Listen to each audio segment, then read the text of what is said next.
Good morning, everyone, and thank you for coming up here to our Troop A headquarters in Danvers this morning and joining us. We have some drug issues that we certainly want to share with everyone and certainly enlighten the public about some of the activities that are going on, not just here in the Danvers area, but really across Massachusetts. And we're honored to have Attorney General Healey with us to share in some of this with us this morning.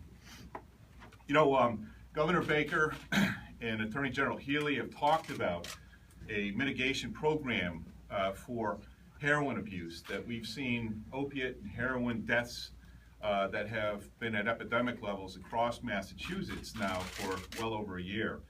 And that has resulted in a number of strategies to help reduce that. And we here at the State Police want everyone to know that we certainly support the provisions that have been put into the governor's strategy. And that's all about awareness and raising the level of awareness out there in the public, about prevention activities, about treatment for people that suffer from these addictions, about recovery programs so that we can get people back on their feet and into the community and be positive members of the community again. But I think the one thing that we want to talk about here this morning is another tangent, if you will, of that strategy. And that's the law enforcement component. That's about the enforcement of drug trafficking and dealing laws that are out there.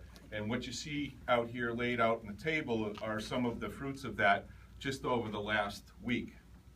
So I'm going to talk to you about one significant case and then some other cases that are happening here in Massachusetts.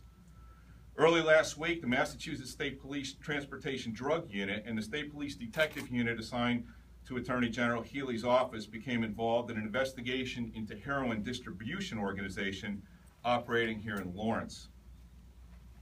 The case initially stemmed from an armed home invasion that had occurred earlier in Manchester, New Hampshire. Police in that city had seized nearly $200,000 in cash and 2 kilograms of heroin. On June 24th, 2 more kilos of heroin and an additional $10,000 were seized as a result of that investigation. Arrested on that date was Mr. Louis Nieves, 33 of Lawrence. As a result, more information was developed and an investigation spread to Lawrence and Andover here in Massachusetts. On the 25th, troopers from the Transportation Drug Unit and the AG's office, along with DEA agents and Lawrence, Methuen, and Andover police, set up surveillance of a number of locations in those particular jurisdictions. The main identified target, Jose C. Casillas, 37 of Lawrence, was taken into custody while delivering 3 kilograms of heroin to an address in Andover. Based upon that, search warrants were sought for a stash house on Woodland Street in Lawrence. Discovered at that house was a mill operation where heroin and fentanyl were being mixed and bagged for sale. A significant amount of heroin fentanyl was seized from that particular home. Preliminary indications are that the heroin fentanyl located in the home amounted to approximately 15 kilograms, or 30 to 35 pounds of heroin, with a street value estimated of several $1 million. Also seized from the home were 3 handguns, drug presses, packaging supplies, cutting agents, mixers, and other paraphernalia associated with heroin trafficking. Additional consensual searches of locations involved in this case led to approximately $20,000 in cash seizures, and it was determined that the target, Mr. Casillas, had obliterated fingerprints that he had been in fact deported from the United States on 2 prior occasions. In summary, more than 20 kilograms of heroin, fentanyl, 3 handguns, and $220,000 in cash were seized as a result of that particular investigation. But that's just one of several. On the 27th in Haverhill, a driver was arrested, a 23-year-old man from Middleton, New Hampshire. A passenger in his car, identified as a 23-year-old Dover, New Hampshire resident. They were found to be in possession of a Taurus 9mm pistol, 24.5 grams of heroin, while traveling north on Interstate 495 here in Haverhill. On Friday, June 26th, here in Danvers, we arrested 2 men at a motel on Newbury Street in Danvers with possession of heroin and cocaine. The investigation began early in the morning when one of our troopers assigned here to Danvers determined that there was an active arrest warrant for a 25-year-old man from Lynn who was staying at a room in that particular hotel. As a result of that, and a subsequent search warrant, 200 grams of heroin and over 18 grams of cocaine were also seized, as was $12,000 in cash. On Friday, June 26th in Holyoke, one of our troopers stopped a motor vehicle on Route 91. 152 grams of cocaine, heroin, OxyContin pills, and other drug paraphernalia. $1,400 in cash were seized. And then on Thursday, June 25th in Springfield, the state police arrested a New York man on Route 91 in Springfield for trafficking heroin. 180 grams of substance believed to be heroin were inside the vehicle in something like 6,000 individual bags. So my point here in outlining just a few of these cases, and actually when I came in here this morning I heard of another one, which is not included in our summary, but we want the public to know that on the law enforcement side, from our local partners here in Lawrence and Andover and Methuen, and with the assistance certainly and the support of Attorney General Healey, that your law enforcement officers are out there making a difference on the enforcement side of this. And this is evidence certainly of that. We have been monitoring and working with the Department of Public Health since December and looking at deaths that are occurring across this Commonwealth. And the good news in this story, if there is, I think it'll come out later in this week, that we're seeing some early indications that some of these deaths are starting to go down. And I think that's only because of the awareness component of this. As the governor's program and the Attorney General's program gets further and further into this, I think we're going to see even more compression of these tragic, tragic loss of life. We're about public safety. That's what we do. And that's what we're here to try to prevent today. So with that, I'd like to turn this over to Attorney General Healey for her remarks. Thank you, Colonel. Thank you so much, Colonel Alben. I want to thank Colonel Alben, Chief Keith, Lieutenant Colonel Hannafin, Lieutenant Colonel Matthews, and Major Shagru. This arrest was the result of outstanding cooperation between federal, state, and local law enforcement. I'd like to thank all of those involved in this operation, including the State Police Transportation Drug Unit, the DEA, and the Lawrence, Andover, and Methuen Police Departments. I want to commend all of you for your outstanding work in this case and on the many investigations and efforts that the Colonel just outlined. As we all know, we are in the midst of a public health crisis. The opiate crisis is devastating families across our state, and we must tackle this problem from all angles. This arrest is part of that work. It is part of community safety. We allege that the defendant was a significant trafficker of heroin and fentanyl, putting dangerous drugs out onto the streets and into the hands of those struggling with addiction. And one piece of this case that I want to take a moment to particularly highlight is the presence of fentanyl. Fentanyl is an extremely potent opioid that we believe has contributed to many heroin-related deaths in Massachusetts. We are seeing cases in which drug traffickers are adding fentanyl to the heroin they sell, or falsely selling fentanyl by representing it as heroin to buyers. What users do not realize, though, is that fentanyl is more potent than heroin and more deadly, resulting in more overdoses and more deaths. Right now, in the Commonwealth of Massachusetts, there is no criminal charge of trafficking of fentanyl, as there is for trafficking in heroin or other controlled substances. I believe it is time to update our laws to address this dangerous trend and make the trafficking of fentanyl a crime. We hope to discuss this with the legislature so they address this issue as part of their overall efforts to combat the opiate crisis. As I said, we have to tackle this public health crisis from all angles. We need to focus on prevention and intervention and education.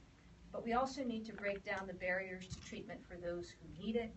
And we need to, as evidenced by today, take action to take major traffickers of these deadly drugs off our streets. This arrest, these investigations are part of that work, and the work begins again right now.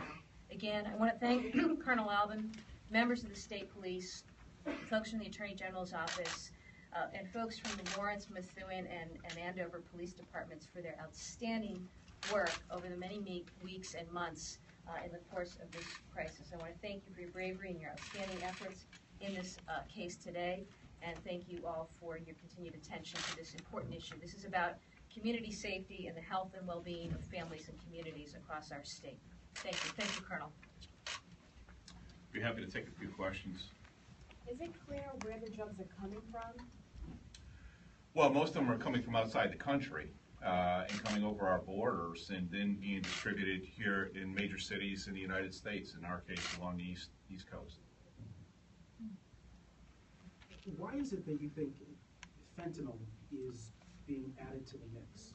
Is it to get people hooked, or is it because there's no criminal charge yet, trafficking? Well, Todd, I think part of fentanyl is it's like any other business commodity. If you can sell a product that's more potent than your competitor, something that causes people to come back time and again, that's what you do. And the unfortunate part of that is there's clearly no quality control in any of this. Fentanyl is a highly, highly toxic and dangerous chemical. These things are mixed in hotel rooms and in the dirtiest places you could possibly imagine. So, that's what we're concerned about. We're even warning law enforcement officers not to handle this stuff unless they've got gloves on or some kind of barrier or protection because of the toxicity of that particular chemical. So how many people total were involved in this ring? This distribution ring? The two major players. Just the two major players were the arrests. But obviously, when we're talking about 30 to 35 pounds of heroin, we're talking about an enormous distribution network that clearly is probably beyond just Massachusetts and well across New England, for that matter. This looks like a huge bust. How big of a dent does this put in the distribution of heroin? Well, I wouldn't suggest that we're going to stop the use of heroin because of this. This is an impressive seizure, certainly in case. But the problem's much bigger than any one case. And I think we've said time and time again consistently that we're not going to arrest our way out of the heroin opiate problem, that this is just one component of this. I think the most important part is to reach out to family members, friends, associates of those that have heroin opiate problems and try to get them to the right treatment. This is not about users. That's not what we're talking about here today. This is about dealers and traffickers. And so I think that's the message that I would certainly like, and I think the Attorney General would like to resonate from our gathering here today. Colonel couldn't have put it any better. That's what this is about. It's a multi-pronged approach.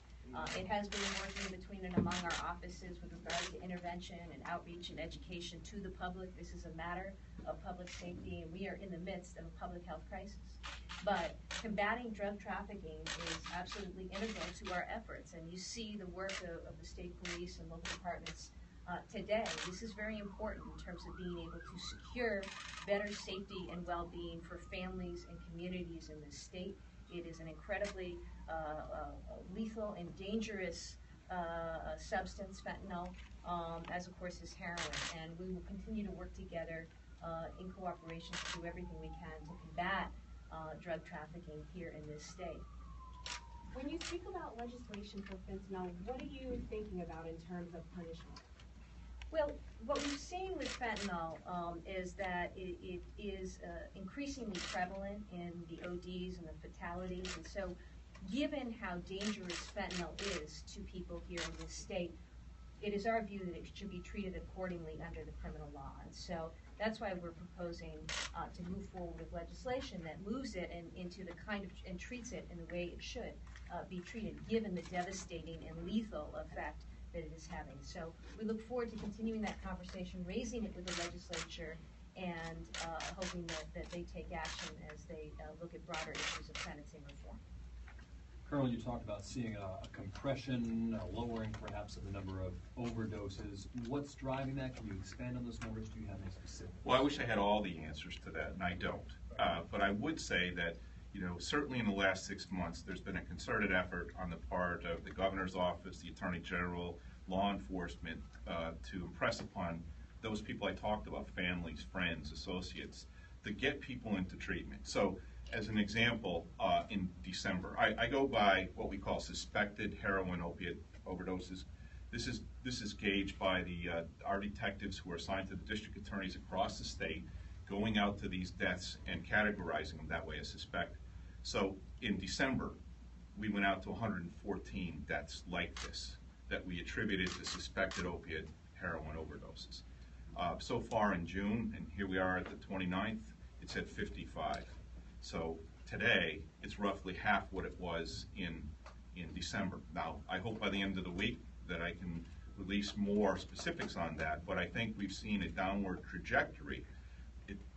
I don't think it's a reason to become overzealous about and celebratory here, because these are deaths we're talking about, and 55 is too many. It's still someone's daughter, son, mother, father that we're speaking about here.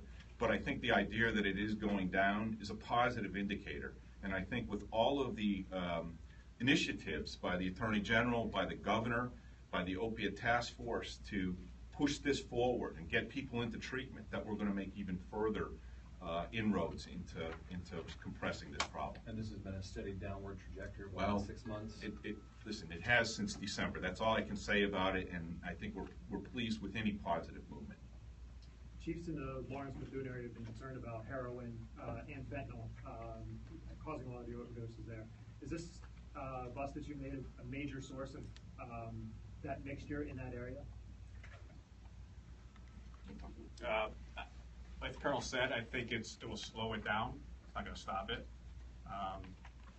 Hopefully, we'll put a dent into it and it will stay active. But I don't think it's going to stop it at all, unfortunately. How does this bust range in terms of others? I mean, because it's the largest, and specifically, how much money are we talking? Specifically, the big bag right there. What are we looking at? Well, we categorize it as between 30 and 35 pounds here of heroin. We're talking millions of dollars. It's hard to make. 3 million? Several million. Let's leave it at that, because there's a translation that occurs between the person that brought it here and what it sells for on the street. I mean, bags of heroin are relatively cheap. That's why it's a cheap alternative to the opiate drugs that, for a lot of reasons, people get hooked on to begin with. So, but this is a lot. Relatively speaking, we don't see seizures like this. Certainly not every day, every week, every month. This is significant. Is this the largest? Well, it's a large one for this particular area. There was a seizure in New York City back a few months ago that was considerably even larger than this. But we're proud of the fact that we made this one. And also, I'm sorry, can you walk us through what we're looking at right here? Frank, you want Sure. to point it out?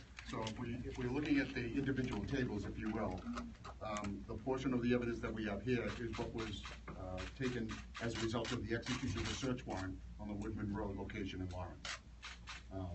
Down here is some of the other products that were taken from that search warrant, and these are what were referred to on the street as the cut, if you will. It's the other byproducts that are being mixed with a lot of the heroin and the fentanyl, and these are some of the actual machines that they use to create those kilos and the packaging for distribution. Because I don't know. Yeah. What are those two things at the end, and then how does it all work? Yeah, so these are actually presses. If you look, there are actually 3 different types of presses that are here. These are what are referred to as a finger press. This would create actually, as you can see, whether they would call it such, a finger of heroin. And these are used to, they're inserted and they're utilized to fill the actual bag, if you will.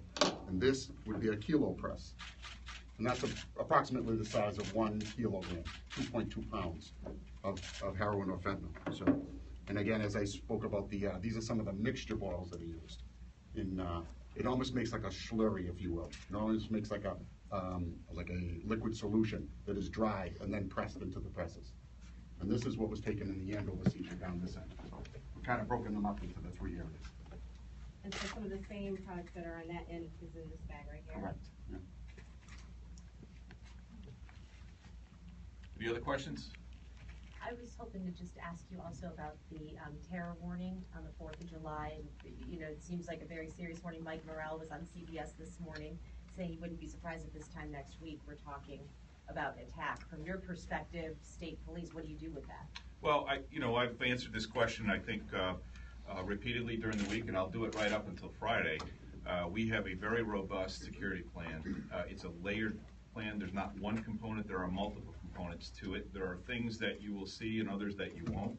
I think we've got a very collaborative relationship with our federal partners.